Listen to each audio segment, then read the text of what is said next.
YouTube? What's up? The Aim Outdoorsman here again today. Today's going to be a video on my rod and reel arsenal for 2014.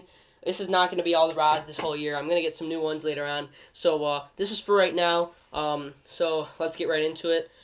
This year hasn't even started yet, and I took the line off all my reels right now. This is a really good tip for you guys if you don't do it already.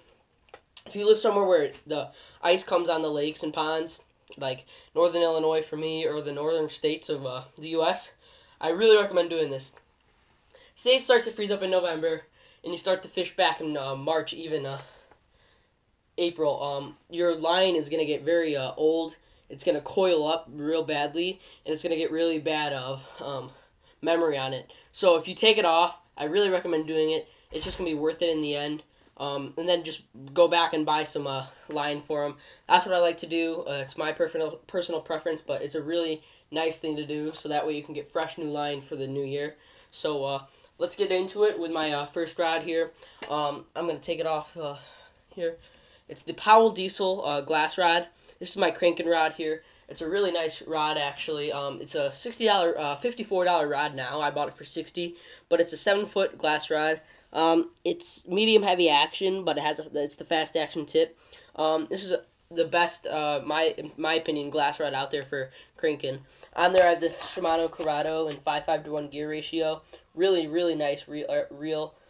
This is a nice setup. I really recommend getting this Powell Diesel glass rod for cranking. I throw my like square bills. I throw jerk baits, and let's see what else. Jerk baits, lipless, especially once it hits, once that ice melts, I'm going to be throwing a lot of jerk baits and lipless crankbaits on there.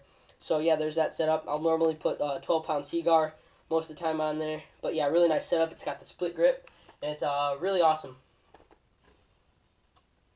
Let's set this back up here. Next rod I got here is the Garcia Veritas 6'6" rod, medium heavy action. This is more of my top water kind of rod here. I only have one Veritas right now. I really like them for $100. They were really, really nice rods. I have pretty much every other rod, so I'm gonna use this for my top water.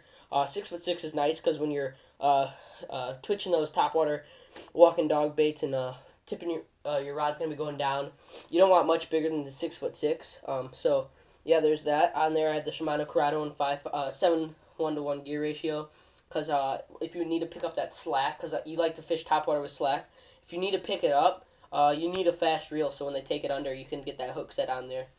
Really nice setup. So the Garcia and the Shimano Corrado. I'm going to be going to pick up new line this weekend, hopefully, for all these. I may wait a little too, because I don't know. It's supposed to start warming up, but then it's supposed to get cold again. So hopefully by spring break, I can hopefully fish in New York when I go out. So there's the Garcia Veritas.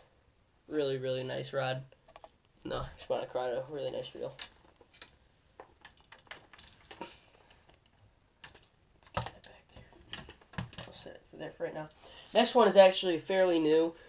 It's a really awesome rod. I recommend picking it up. It's a $98 rod, at least at my bait shop, the salmon shop, right by my house. It's $98 there. This, in my opinion, acts like a $170 rod. It is so sick. It's a Fenwick HMG. It's one of their newer series, and there's some awesome features about it. The HMG stands for like high modules graphite. So Fenwick is actually the first rod to come out with a graphite rod when the graphite came out, but it's a really sick setup. I got it in 7-foot medium heavy. This is gonna be my jigging rod. I know some of you guys may think that's small and light, but the 7-foot medium heavy I like to throw. I feel I can get better twitches on those jigs and stuff. It's a really sick setup. If you can see there, you've got a really nice open reel seat, and this cork is sticky. Not sticky, but the grip is it's really grippy. It grips your hands real well. It's really, really nice. I like it a lot. It's carbon bound right here, and you've got really nice eyelets on there. You've got 10 eyelets, and they're stick down there really nicely. Awesome, awesome rod.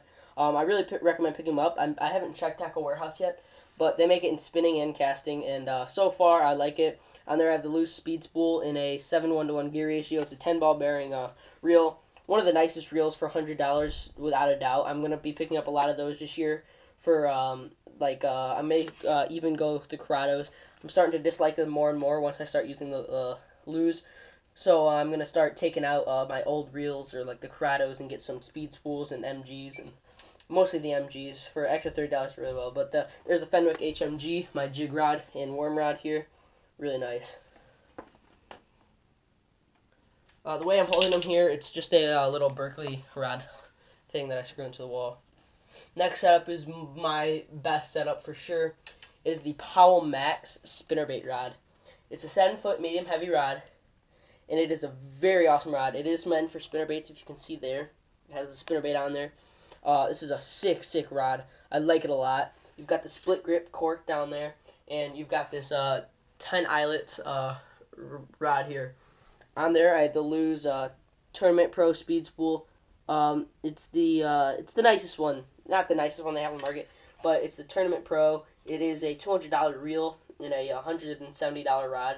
They now go for about $140, I believe now. So I may pick up another one for another tactic, but it's a really sick setup. I'll normally throw since it's like I like to throw mono with my spinnerbaits and chatterbaits. So this is mainly spinnerbaits, chatterbaits.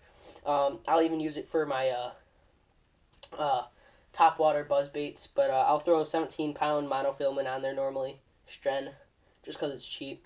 It is in a 6:4-to-1 gear ratio, right in the middle there. I like to do that with my spinnerbait so I can go fast, slow, and just medium speed. So there's that setup there, Paw Max spinnerbait rod and the Lose Tournament Pro Speed Spool. Next setup is also a new setup. It's my spinning rod. It's the Paw Inferno 7-foot 2 spinnerbait rod, spinning rod. This is for drop shots, wacky rigs, wacky Texas rigs, small jigs, pretty much anything finesse style. If you can see here, it's got this open reel seat. It's got the split grip. It's a really nice spinning rod. I like it a lot, and if you can even tell, the eyelets are really small on it for a spinning rod. Look up there. Really nice. On there I have the Shimano Stratex CA4. It's the 36, what is it? 2500 size, so it's their like medium size. I have on there right now. I tested the line. It actually is really nice. So I just have a 6-pound Seaguar on there. So yeah, really nice setup for my wacky, pretty much all shaky head stuff like that, Texas rigs, stuff like that. Really nice setup. That's my only spinning rod. In my opinion, you really only need one spinning rod.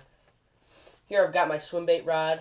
It's a really nice rod for the price. It's a $79 rod. It's the Team Daiwa series rod here. If you can see, it's really sick. It's a 7'6" heavy rod. You've got these big eyelets on here. This is what I throw my swim baits on, as for like the BBZ ones. And I got a pretty big reel on there. It's the Energy SS, Quantum Energy SS, performance tuned. It's one of my first nice bait casting reels, but in my opinion, it's really nice. It was on sale for $130 when I bought it. It's pretty cheap now. It's a 7:3-to-1 gear ratio. Really nice. I'll throw like 20-pound monofilament on there. I don't like to throw braid. I don't know why. I'm a fan of monofilament for my swim baits. There's that rod there, rod and reel. Team Daiwa 7'6" heavy with the Quantum PT Energy SS reel. Awesome rod for swim baits. Next one is my frogging rod. This is kind of an older rod. This is my first nice rod. This is 13 Fishing Omen. It's one of their older series. It's a split grip. Same with that other Daiwa with split grip. You've got the cork and the EVA foam. Really nice rod. I believe it's in 7'2", medium heavy. I'm going to be throwing braid on this. I don't have braid on it now. It's the black edition rod. On there is the really old. It's a Quantum. That's all I know. It's a Tourney Trail Quantum. It's one of their older ones. I don't think they're even made anymore. I'm for sure going to be upgrading this to a probably a loose speed spool, most likely. It's a 7:0-to-1 gear ratio. So you're going to need to have that heavy gear ratio on there, high gear ratio, so when they take it down, you can get that slack out of there fast. And yeah, that's my last rod. The rest of the rods I have here all have no reels on them. I have the Mag Touch Cabela's in 6-foot. I've got the Lightning rod. I've got the Wild Black E21 carrot stick. and I've got a Powell diesel back there in 7'2". So yeah, I hope you guys enjoyed today's video, and as always, catch you guys later.